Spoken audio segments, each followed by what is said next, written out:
All right, welcome back. Walmart shares having their worst day in a couple of years today after the company gave a dour outlook. It does raise concerns about the health of the U.S. consumer. It's a topic our next guest spends a lot of time thinking about. Retailing legend Mickey Drexler is the former CEO of Gap and J. Crew, where he was also chairman, and he's now chairman and CEO of Alex Mill. Welcome back. We haven't seen you in a while. Chairman only. All right, chairman only. We gave you a lot of titles. Okay, I like the point is you're a retailing legend. Is that fair to say? Do you take issue with that? I don't like that because if I think that, then it's over. All right, well, we think that about you, which is why now is a great time to talk to you. Walmart gives a weak outlook. How do you feel? You're on the front lines of the consumer game. Well, I mean, how do you feel? I think there's, I don't know from the big monsters like Walmart and all that, but I think I do my call-arounds to my friends, and business has been very tough in January.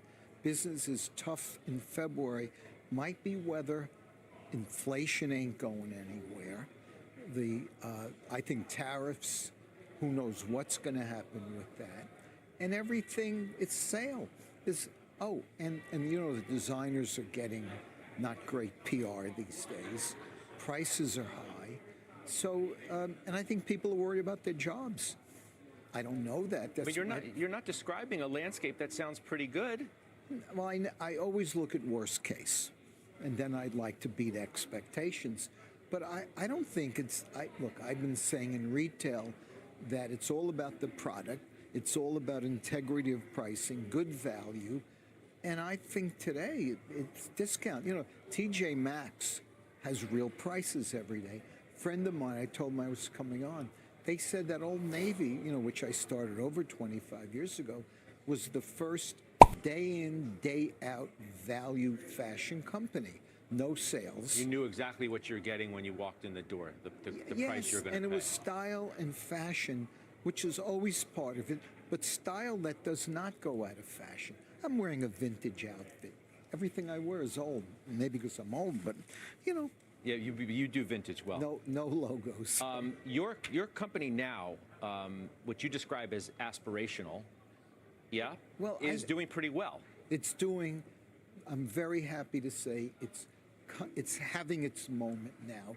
Part of it is style, taste, quality. I've said the same thing always: style, taste, quality, value, and most importantly, it's clothes that never go out of style.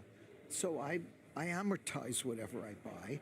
And, I'm wearing 40-year-old shoes. This vest from Belstaff, we did a lot of business at J. Crew. It's very old.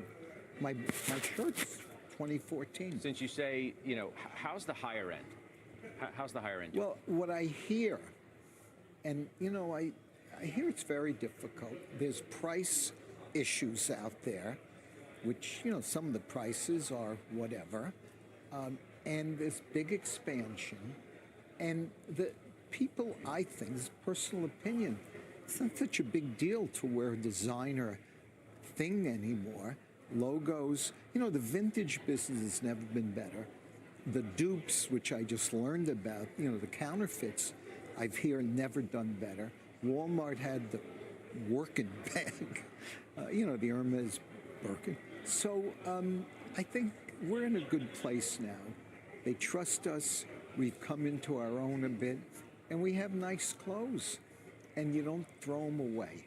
When you talk about tariffs, if you were running the day-to-day of a company that you used to, Gap, Crew, or whatever, how would you manage the current environment? I mean, these CEOs have been through this once before, right? It's not their first rodeo. Yeah, years ago, right. Trump 1.0, now we're Trump 2.0. Right. They presumably expected that you were going to have tariffs because he talked about it all the time on the campaign. Right. None of this should be a shock. Of course. So how would you deal with it? Well, what we did first, Trump, was we started moving a lot of our factories out of China. We didn't have time to do that here, but we're looking at sourcing worldwide, and we haven't been very good at that at all. And so, but what do? Everyone's going to pay more money for their clothes. Tariffs, I don't know if it's 10%. We're okay. I'm not worried because we do have a aspirational, but lot of income, middle income too.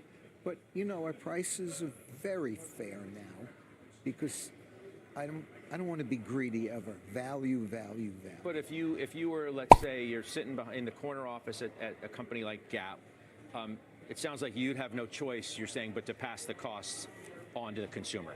Well, yeah. At what point do you make the decision, I'm going to eat the cost or I'm going to pass it on? It's a really good question, very hard to answer. In our case, we are known to give very good value for the quality. So we ride on that reputation, but we're going to be very careful. The thing is, you don't want to overprice and lose day in, day out business. But the reality is, you can wait for sales in many companies. Some of my old jobs, they, sale here, a sale there, a sale everywhere, new goods. So if you're a smart shopper, you just go online and look for what you're going to buy and then buy it online. Well, everybody likes a good sale, Yep. no matter what part of the income scale you're at. Part of the tariff issue, obviously, is trying to bring more jobs back and production back to the U.S. What's your take on the idea of just onshoring more manufacturing, making more of the clothes here rather than in Vietnam and China? I have an opinion. I don't think I want to say it on TV because... Well, you're always irreverent. That's but why the microphone's on you. Okay, well, there's reasons that things are made overseas. And it's a different environment. The needle and all my friends and people in the business, a lot of the stuff, we do all our jeans in LA. And they have a great jeans, You make all of your jeans in LA. all of our jeans, this one, LA, we have a great factory there. And they know how to make a great jean. Well, you pay more, obviously, to do that here, don't you? We do, but it's worth it because it's LA made, or you can go to Japan and make jeans. Those are the two prestigious places. But I think there are a lot of experts around the world. I met with a guy today who manufactures, he lives in Belgium, he makes goods everywhere, and he has a great business with great pricing and great quality. But, it's like anything else. I don't know if the factories here are there with the same competitiveness as Asia. And I understand we want to get our fair share. But I think time will tell. I don't know if there's a negotiation involved with Mexico or Canada. And, we just deal with it. And I think at the end of the day, value, quality, style, and not obsolescence in clothing wins. Never obsolete, always stylish. Okay, Mickey, well, thank you so much for being thank here. you, Stay there for just one moment. Okay. That's Mickey Drexler, everybody. Up next, we're tracking the biggest movers as we head into the close. Steve Kovac is standing by with that. Hey, Steve. Hey, this is Scott. We got one gaming company soaring double digits after reporting their Q4 results. We'll give you that name after the break.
We're less than 15 from the bell. Let's get back to Steve Kovac now for the stocks he's watching. What do you see? Hey, Scott, let's start with Chinese e-commerce giant Alibaba making some big gains today after reporting a beat on earnings and revenue for the third quarter. Those results boosted by strength in its cloud intelligence unit and e-commerce segment. Meantime, we just got this one. GameStop CEO Ryan Cohen also betting on the company. He's reportedly boosting his stake in Alibaba to $1 billion. Shares are up around 9% right now and hitting a new 52-week high. Also helps that Apple Intelligence deal over in China. Meantime, look at Unity Software. It's climbing. The stock is up around 29% now after reporting a smaller than expected loss and a revenue beat for the fourth quarter. The gaming company's guidance came in light, but investors are keying in on Unity Vector, which is a new AI advertising platform to take on rival AppLovin. And for more on those results, CEO Matthew Bromberg joins Overtime for an exclusive interview. Scott, go ahead. All right, Steve. All right, thanks a lot, Steve Kovac. Still ahead, a rundown of what to watch for when Block reports. Top of the hour, we're back on the bell after this quick break.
Coming up next, get you set up for earnings from Block and Booking Holdings. We're hitting that in OT.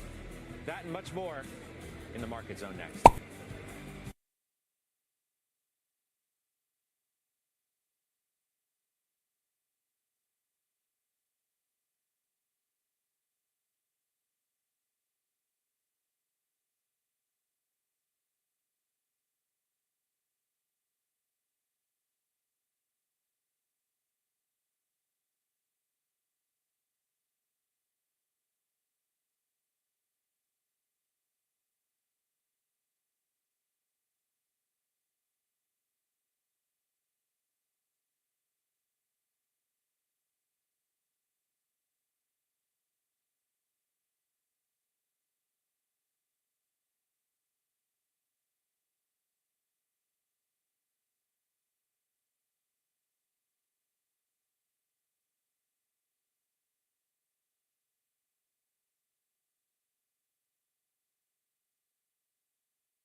We're now in the Closing Bell Market Zone. CNBC senior markets commentator Mike Santoli here to break down these crucial moments of the trading day.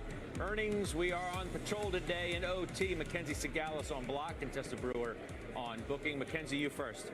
Hey, so Block reports after the bell with Wall Street expecting 9% revenue growth to $6.3 billion. The stock is up 26% over the past year, but has pulled back 4% year to date. Now, peers PayPal and Affirm have already reported both beat on earnings. Investors will be watching to see whether Block's rival Cash App business, a major profit driver, shows similar expansion and if gross payment volume picks up. Now, Bank of America calls Block its top payments pick for 2025, also noting that it could be added to the S&P 500 and that underweight positions from large investors may help drive future gains. Now, another key focus, growth in Square's payment volumes, especially as a stronger macro backdrop supports a re-acceleration for U.S. small and mid-sized businesses. Now, we're seeing shares of Block slightly down with its recently changed ticker XYZ ahead of earnings. We'll keep an eye on it for you, Scott. All right, Mackenzie, thanks so much for that. Mackenzie Sigalis. All right, Contessa, how about Booking? More important, Scott, than what happened in the fourth quarter is what's happening right now and what's coming down the pike. Booking is juggling some significant headwinds. Analysts have noted moderation in travel demand in January. We know there are foreign currency challenges. especially in focus for Booking with its broad book of international business. And then there's the rising alarm at the possibility that AI agents could supplant companies like Priceline or Kayak.com. Still, you've got shares up nearly 40% over the last 12 months, and the street's expecting Bookings to report revenue of more than $5.2 billion with EPS of 36.03. Right now, the shares are off by 1.7%, Scott. All right, Contessa, thanks so much. That's Contessa Brewer with Mike Santoli here. We managed to dig ourselves off the bottom today? Yeah, bent a little bit, did not break. Each of the last 8 trading days, so basically since the beginning of last week, there has been an afternoon rally, meaning we've closed a good deal higher than a midday or a morning low. It shows today that reflex is still in the market. It's still going to kind of try that until proven otherwise. You're going to feel it in terms of looking at the one-day damage in things like JP Morgan and Goldman Sachs and the leading crowded trades like Palantir, in large cap banks. AppLovin, And then you have the high flyers like Hood. this. As I said earlier, the best case scenario would be that the frothy parts of the market just calm down a fair bit. The overstretched mega caps like Walmart and Costco and JP Morgan can just sort of relax lower, and the rest of the market takes up the slack. Maybe it's a lot to ask. I've been talking for over a week about how we're going to get through these expirations, the VIX products yesterday, the index options tomorrow, and after that, historically, you might be able to see the market get a little twitchier and have wider bands. Right now, though, it's been very disciplined around kind of retesting the old highs in the S&P, which are right here, 6118. Yeah, as we, tomorrow we'll start looking really ahead to NVIDIA next week. And we shall see. That stock was green too. All right, so we'll go off today, off of the bottom. As you see, we'll still be red, though, across the board. The Dow down a little more than 1%. We do have those important earnings coming up in OT, which is where I'll send it with Morgan and John.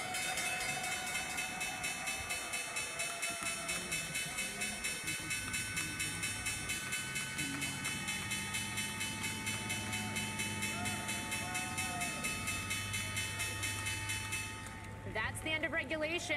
NYSE Partnership Day, ringing the closing bell at the New York Stock Exchange. Alpha Modus Holdings doing the honors at the NASDAQ. Stocks sliding from record highs today, taking a breather. The Dow seeing the most pain. It was dragged by a big drop for Walmart and a pullback for the banks. Worst day in more than a month. Momentum names like Palantir and Robinhood are getting hit pretty hard today as well. That's the scorecard on Wall Street, but the action is just getting started. Welcome to Closing Bell Overtime. I'm Morgan Brennan with John Ford. And we have got a big show coming your way, including earnings results from Block, Booking Holdings, Dropbox, Live Nation, and Rivian, along with an exclusive interview with Rivian's CEO before he talks to analysts on the call. Plus, shares of Unity Software ripping higher today, and AppLovin pulling back in response. That's after Unity reported results and laid out its AI ad tech strategy. We're going to talk to Unity's CEO about the quarter and about Wall Street's reaction. And as we await the wave of earnings, let's bring in Innovator ETF's head of research and investment strategy, Tim Urbanowitz, and our own CNBC senior markets commentator, Mike Santoli. Great to have you both here. Tim, I'm going to kick this off with you because we do have the major averages taking a pause today. Bond yields fell today. Crude oil higher today. The dollar weakened today. What do you think about this market as we do sit just below record highs, and what drives us from here? Well, Morgan, I think today's activity was really all about the forecast that we saw coming from Walmart. I think it spooked a lot of investors that you are starting to see the consumer, specifically the lower-end consumer, reach its limits, start to tap out. They talked a lot about just how they're not going to be immune from the tariffs from the Trump administration. And Morgan, we're having a lot of conversations right now with advisors. Almost all of those conversations seem to come back to this question of, on net, what is the impact going to be of the pro-growth policies of the Trump administration versus things like tariffs? And we're encouraging them that you have to take Trump seriously when it comes to tariffs. I'm not sure those are priced in to the market right now. We look at the consumer picture, after 2 years of prices increasing pretty aggressively, to throw these tariffs on top of that, it's not a positive. It's more stress on the consumer. So we look out for volatility on any tariff news at all. But at the end of the day, on net, we look at things like tax cuts. We look at deregulation. We do think those will slightly outweigh the negative impact from coming from tariffs. Okay. I'll note Booking Holdings and Akamai are both out. We're going through those results right now. We'll bring them to you in just a moment. Meantime, Mike, sticking with Walmart for a moment, the fact that we did have this cautious outlook for 2025, maybe in part because of FX dynamics, but also maybe perhaps in part because of consumer, because of trade dynamics. I mean, we've seen some of these more cautious outlooks this earnings season, and I do wonder how much that speaks to the uncertainty from a policy standpoint. Well, for sure. That's a big piece of it, Morgan. The other part of it is very low incentive, I think, for CEOs to overpromise coming out of the fourth quarter with the whole year ahead of them. And you do have a pretty good excuse to lean back on to suggest you have low conviction, or at least that the range of probabilities for how the year unfolds is pretty wide. The overall market is, it's taking this mostly in stride. You have a combination of high expectations and high valuations coming into the year being met with pretty strong earnings results, so that's supportive. Bond yields actually down on the year. That's okay. But there's still a sensitivity to the idea that the bout with higher mortgage rates and general higher borrowing rates, and then just this stutter step in some of the growth dynamics might have the makings of a growth scare in there. So again, I don't think that this reaction to Walmart was a big macro call. The stock just went back to where it was a month ago. It was way stretched to the upside. But in general, I think we do have an awareness here that we're not accelerating, at least observably right now. And then you have all the noise about, fiscal contraction and layoffs and things like that. All right, Tim, I apologize in advance if I've got to interrupt you. We got some big moves. Morgan mentioned that Booking Holdings and Akamai are both out. Akamai was initially down as much as 10%, but now down just 3%. So if we get those results, I might have to interrupt you. But in the meantime, I want to ask you about some of these other volatile names. AppLovin has been growing a lot. Unity had a big day in competition with it. I know you like AI infrastructure, but here are companies that are talking about using data and AI to help customers grow. Are those types of companies you think could become even more of a play in this market? I do think they are, John. And, when we're talking to our advisors right now, we want to focus on the disruptors. Sorry, you only got like 3 sentences out, and I do have to interrupt you. Contessa Brewer does have Booking Holdings. Contessa. Yeah, go ahead. Thank you, John. We're coming in here with beats on the top and the bottom line. Revenues of $5.5 billion from Booking Holdings against the Street's consensus of 5.2. The EPS, am I missing a microphone here? Here we go. One second. This will help. I'm new at this. All right. Once again, revenues beating with $5.5 billion against the consensus of $5.18 billion. EPS coming in also with a beat.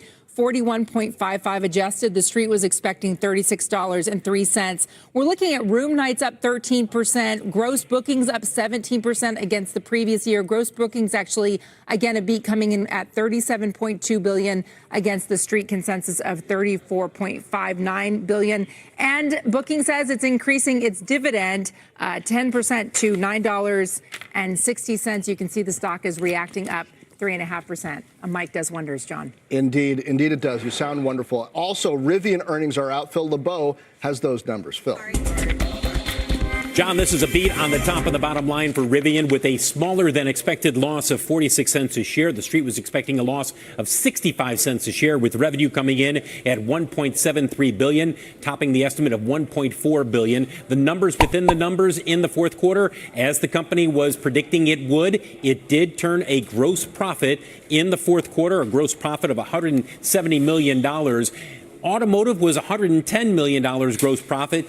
You do the math here for the number of vehicles delivered. The gross profit per vehicle in the fourth quarter, $7,755. Gross profit margin, $10 million. Free cash flow of $856 million. But the guidance, this is what people are going to be focused on. Rivian expects to deliver in 2025 between 46,000 and 51,000 vehicles. For a point of reference, the company delivered more than 51,000 vehicles in 2024, a loss of between $1.7 and $1.9 billion.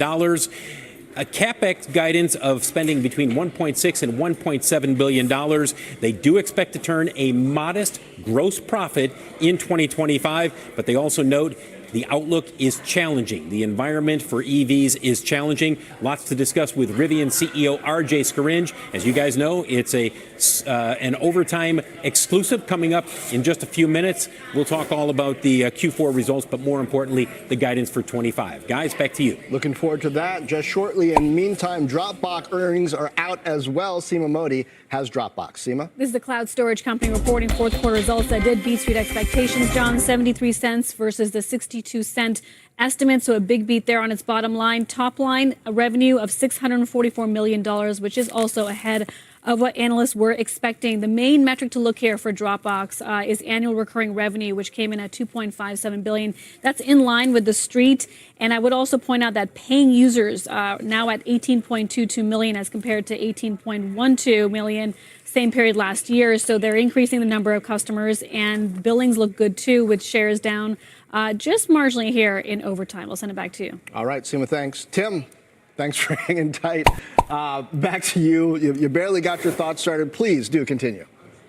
Well, yeah, you look at some of these results out now, John. I think the main point here is when it comes to the tech space, we want to focus on those that are disrupting and not those that have the potential to get disrupted. So we just saw the Dropbox results come out. We look at that name. It's a name that I think a lot of investors are looking at on the surface, and they're saying, "Oh, well, this is cheap." We would point to the fact that there's a reason that it is cheap. They're going to have to invest a lot to stay ahead of things. AI is going to be a disruptor, bring in a lot more competition to a name like this. They're going to have to spend a lot more on R&D. And you look at that net profit margin that investors really appreciate, that's going to be challenged. So overall, when it comes to this AI space, focus on the disruptors, not those stocks that are going to be disrupted. Mike, now that we're most of the way through earnings season and we're back toward the very highs, certainly in the S&P, how much broader has the participation gotten in this market? How top heavy are we relative to where we were a couple quarters ago? We're somewhat less top heavy. It's not been dramatic, though. I do think that the earnings growth has definitely kind of percolated among a broader set of companies, and you've seen that mostly in the results, to some degree in the estimates, but it's still a matter of increments. So if you basically have kept the overall S&P 500 valuation pretty much steady around 22 times from a few months ago when we were right at the verge of 6,100 where we are right now. So it sort of moves the chains. I do think that the idea that the rest of the market outside of the let's say the big 7 or the top 50, we're going to all of a sudden start to accelerate with earnings. It's a little more complicated. The estimates are getting revised down. It's a little more macro dependent. But in general, I think earnings is the box you check and say things are going according to plan. The rest of it is, is the consumer a little bit tired? Is the job market going to stay where we are? And obviously all the policy influences. Those are, to me, the swing factors from here beyond earnings. Okay, stay with us. Steve Kovac has Live Nation earnings for us. Steve. Hey there, Morgan. Yeah, we got a revenue beat here from Live Nation, $5.68 billion. Street was looking for $5.6 billion. They are not giving EPS for the quarter, so we won't be reporting that one. But adjusted operating profit did beat expectations by $30 million. We're reporting in at $157 million. Also, just a little color here, concert attendance up. They said 4% year on year, and they're seeing robust demand and off to a strong start of the year for concert ticket sales. We see shares off just a smidge here, about 0.2%, guys. All right, Steve, thank you. Tim, I want to get your thoughts on where consumers are spending money right now, because we've seen, I would say maybe it's a mixed bag in terms of the retailers, but even if you just look at the results we've gotten today, before, now, and now after the bell, they do still seem to be shelling out for experiences, whether it's at restaurants like Shake Shack or at concerts that are run by Live Nation. Well, Morgan, it's a great question, and we continue to see, it's really been over the last couple of years, this bifurcation between the low-end consumer who is really struggling, the high-end consumer that's doing very well. Obviously, we look at, the Walmart results, lower-end consumer struggling, dealing with higher prices, less discretionary income, whereas higher-end consumers continue to do very well. They're going out, they're spending money, they're going to concerts. So, we tend to gravitate more toward those names that cater to the higher end. I think of a Costco, even a Live Nation. That you're not seeing that squeeze. And we think that squeeze is only going to be getting worse with the impact of tariffs. So continue to focus on those stocks that cater more to the high end. The ones that cater to the low end are going to continue to be challenged by this environment. Okay, Tim Urbanowitz and our own Mike Santoli. Tim, appreciate it. Mike, we'll see you later in the show. We've got more earnings to bring you. Block results are out, and Mackenzie Sagalos has those numbers for us. Hi, Mackenzie. Hey, Morgan. So Block shares are lower in extended trading after the company reported a miss on both the top and bottom lines. Revenue came in at $6.03 billion, falling short of estimates of $6.29 billion. Earnings per share were also a miss at 71 cents compared to the street's forecast of 87 cents. Now, I spoke with CFO Amrita Ahuja a short time ago. She says that the two metrics that investors orient to are actually gross profit and adjusted operating income. Block's gross profit for the quarter showed growth of 14%. That was in line with guidance. And from an adjusted operating income perspective, growth was well ahead of guidance and the street's estimates. Now, a key metric we were looking for, guys, gross payment volume. That was stronger than expected at $61.95 billion, beating estimates. Going into earnings, Square GPV had been decelerating for 7 straight quarters. Now, while CEO Jack Dorsey has expanded Block's product suite, rolling out a unified Square app and refining its go-to-market strategy, investors remain divided on whether these moves will meaningfully accelerate growth. Now, Morgan, I'm looking at shares down 4.5% right now. Back to you. All right. Mackenzie, thank you. Meantime, Akamai earnings, as mentioned, are out. Seema Modi back with those. Seema. And John, Akamai, the cybersecurity cloud company, reporting a 15-cent beat on its bottom line for the fourth quarter, but that's not enough to lift the stock because it seems like investors are focused on the company's guidance, which is weaker than expected for the first quarter, so the next quarter, as well as the full year. Currency headwinds mentioned by the company in its press release. The CEO, though, very much focused on its product portfolio and delivering profitability across all areas of business. He says that's the focus for the company going forward. I would also point out when you look at the revenue breakdown for this quarter, security revenue was up 14%, but delivery revenue was down 18% year over year. More when we get on the call, but right now shares are down 4%. All right. Seema, thanks. Well, we are just getting started here on Overtime, and after the break, Rivian CEO is going to join us for an exclusive interview ahead of his call with analysts to break down earnings and the impact of tariffs and EV incentives on his business. And later, the stock winner of the day, we're going to talk to the CEO of Unity Software, which finished up more than 30% in today's session. We're going to dig into why and what that means going forward. Overtime is back in 2.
Terms apply.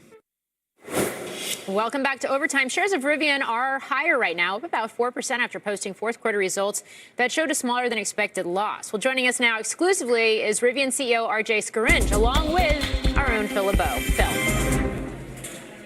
Thank you, Morgan. RJ, you heard what Morgan had to say there about your Q4 results. Better than expected, but I think the guidance is something that a lot of people are going to have questions about. You're expecting to deliver between 46 and 51,000 vehicles. I mean, last year you delivered more than 51,000. Why the slight decline in 25? Yeah, we've tried to capture our expectations around trade policy, consumer-facing tax credits, and incentives for purchasing electric vehicles into a comprehensive view of what we're providing for guidance for 2025. And as you've seen in what we put out in our quarterly report, we have a range that we provided. There's a lot of unknowns still in the system, and we're certainly building the resilience to respond to whatever ultimately happens in terms of trade policy and consumer credits. What are you more concerned about as a CEO right now of an electric vehicle company? Are you more concerned with EV incentives, especially the manufacturing credit going away, or are you more concerned about the potential impact of tariffs? Well, both ultimately have very similar effects. As we look at the automotive supply chain, there's a lot of content, especially as you think beyond just the tier 1 supply base, but into the tier 2 and tier 3 suppliers. A lot of those suppliers exist outside the United States. A number of them, given the multi-decade run for NAFTA, exist in either Mexico or in Canada. And so the impact of large tariffs on those is going to ultimately translate to higher costs for us, which translate into pricing. And in a similar way, as we think about consumer-facing tax credits, it effectively makes the vehicles more affordable for consumers. And so in both cases, they ultimately are going to impact demand, and they're ultimately going to impact the rate at which consumers shift towards electrification. RJ, it's Morgan. I just want to dig into that a little bit more deeply, and that is right now you sell your vehicles into the U.S. market, into Canada. I was reading that you have plans to sell into Europe as soon as next year. When you do look at something like trade policy, for example, how do you game that out in terms of a demand picture as you do expand into other markets more meaningfully? Yeah. So we're launching our R2 product in the early part of next year, and I've never been as excited as I am for R2 as for any product. And it's the combination of performance, capabilities, attributes is just incredible. But what makes it so unique for us is it represents really the first mass market product in terms of pricing, and that's enabled through a really heavy focus on cost efficiency and how it's designed, and importantly, the supply chain that we've sourced for this product. And what we've talked about publicly is the bill of material cost in R2 is expected to be about half of what it is in R1, and the non-bill of material COGS will be well under half of what we have in R1. So it really enables us to have a much lower price product. And that, of course, builds in, or enables, I should say, more resiliency to some of the changes that we could potentially see here.